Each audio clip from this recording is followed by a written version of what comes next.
आज की कहानी का शीर्षक है करवा चौथ की पौराणिक कथा। करवा चौथ हिंदुओं का एक प्रमुख त्योहार है।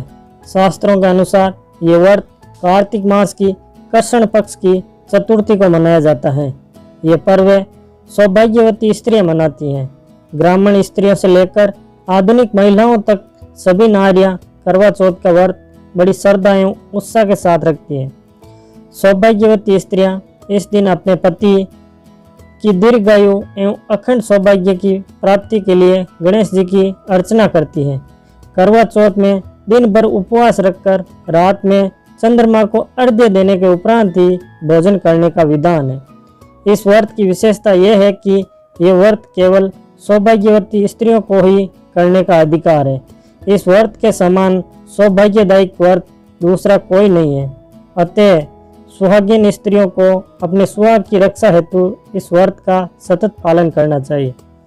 भारत में चौथ माता जी का सबसे प्राचीन एवं सबसे अधिक ख्याति प्राप्त मंदिर राजस्थान राज्य के सवाई माधोपुर जिले के चौथ का बरवाड़ा गांव में स्थित है, जहां पर हर साल चौथ माता का मेला भरता है। करवा चौथ की व्रत कथा। बहुत समय पहले की बात है कि एक साहूकार के 7 बेटे और एक बेटी करवा थी। सभी सातों भाई अपनी बहन से बहुत प्यार करते थे, यहाँ तक कि वे पहले उसे खाना खिलाते और बाद में स्वयं खाते थे। एक बार उनकी बहन ससुराल से मायके आई हुई थी। शाम को भाई जब अपने व्यापार व्यवसाय बंद कर घर आए तो देखा कि उनकी बहन बहुत व्याकुल थी। सभी भाई खाना खाने बैठे और अपनी बहन से भी खाने का आग्रह करने लगे, लेकिन बहन ने बताया कि उसका आज करवा चौथ का निर्जल व्रत है और वह खाना सिर्फ चंद्रमा को देखकर एवं उसे अर्घ्य देकर ही खा सकती है। क्योंकि चंद्रमा अभी तक नहीं निकला है, इसलिए वे भूख प्यास से व्याकुल हो उठी है।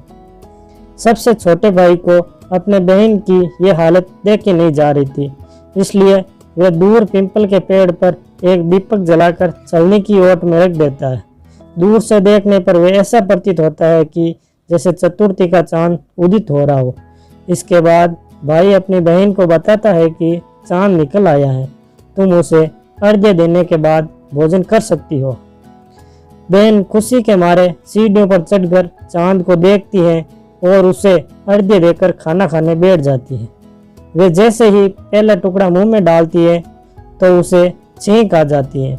जब दूसरा टुकड़ा डालती है तो उसमें बाल निकल आता है और जैसे ही तीसरा टुकड़ा मुंह में डालने की कोशिश करती है तो उसके पति की मृत्यु का समाचार उसे मिलता है और वह बौखला जाती है। उसकी भाभी उसे सच्चाई से अवगत कराती है कि उसके साथ ऐसा क्यों हुआ। करवा चौथ का व्रत गलत तरीके से टूटने के कारण देवता उससे नाराज हो गए हैं और उन्होंने ऐसा किया है। सच्चाई जानने के बाद करवा निश्चित करती है कि वह अपने पति का अंतिम संस्कार नहीं होने देगी और अपने सतीत्व से उन्हें पुनर्जीवन दिलाकर रहेगी। वे पूरे 1 साल तक अपने पति के शव के पास बैठी रहती है और उसकी देखभाल करती है। उसके ऊपर उगने वाली सुईनुमा घास को वह एकत्रित करती जाती है। 1 साल बाद फिर करवा चौथ का दिन आता है। उसकी सभी भाभियाँ करवा चौथ का व्रत रखती है। जब भाभियाँ उससे आशीर्वाद लेने आती हैं तो वे प्रत्येक भाभी से यम सुई ले लो, ये सुई दे दो, मुझे भी अपनी जैसी सुहागिन बना दो, ऐसा आग्रह करती। लेकिन हर बार भाभी उसे अगली भाभी से आग्रह करने का कहकर चली जाती है। इस प्रकार जब 6ठे नंबर की भाभी आती है तो करवा उससे भी यही बात दोहराती है।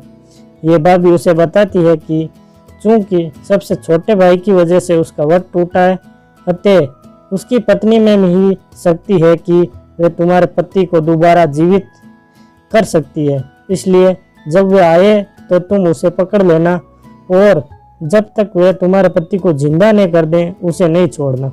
ऐसा कहकर वे चली जाती है। सबसे अंत में छोटी भाभी आती है और करवा उनसे भी सुहागिन बनने का आग्रह करती है, लेकिन वे टालम टोली करने लगती है।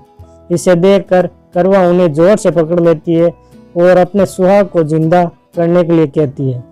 छोटी भाभी उसे छुड़ाने के लिए बहुत कोशिश करती है, लेकिन करवा उसे नहीं छोड़ती है। अंत में उसकी तपस्या को देखकर छोटी भाभी पसीज जाती है और अपनी छोटी अंगुली को चीर कर उसमें से अमृत उसके पति के मुंह में डाल देती है। करवा का पति तुरंत श्री गणेश कहता हुआ उठ बैठता है। इस प्रकार प्रभु कृपा से उसकी छोटी भाभी के माध्यम से करवा को अपना सुहाग मिल जाता है। हे करवा माता, आप भी सभी सुहागिनों को सदा चिर सुहागन रहने का वरदान देना। सभी को करवा चौथ की हार्दिक शुभकामनाएं। अगर ये वीडियो आपको अच्छा लगा तो इसे लाइक करें, शेयर करें और इस चैनल को अभी तक सब्सक्राइब नहीं किया है तो सब्सक्राइब जरूर करें। साथ ही घंटी के आइकन को क्लिक कर दें ताकि नया आने वाला वीडियो सबसे पहले आपको मिले।